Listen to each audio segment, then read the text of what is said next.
why is it the case that so many leaders default to trying to fix people rather than addressing the issues of the container itself? Well, because arguably they don't see the container. They Right. don't understand that there is a container. So awareness is the first piece of it. And again, this I've seen it 100 times over. You take a technical lead who is very technically competent in their space, and you make them a leader of that technical group. But they're not thinking about how. They're thinking, my how was great. How I got the work done must be the standard. And that's typically what organizations do. Ooh, highest output, doesn't complain, never takes vacation. Ooh, that's our model employee. That's who we want. Well, it just so happened by default that the container and the culture that you created suited that person very, very well, right? And I'm not saying that person was necessarily psychologically or emotionally healthy, right? A Mm-hmm. lot of people who succeed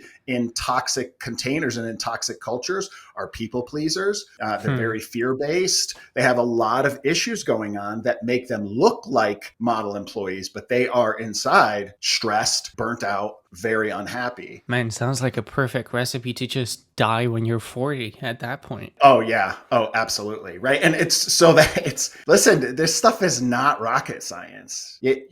Every organization out there will, from a human resources perspective, say, oh, look, if you're interviewing for a company, it's all rainbows and daisies and everything's wonderful. And there's beautiful music in the background, right? Oh, look at our benefits package. We have all this paid time off and we have this sick time. We have all this stuff. And then you get into that group and it's like, no, we don't take vacation. Like, what do you mean we don't take vacation? But wait, hang on a second. Wait, right? And it's like, well, but if you take the time off, we're going to ostracize you. We're going to look down on you. We're going to basically think that you're lazy and we're going to treat you that way. And we're going to bully you. This is adult bullying is what happens with.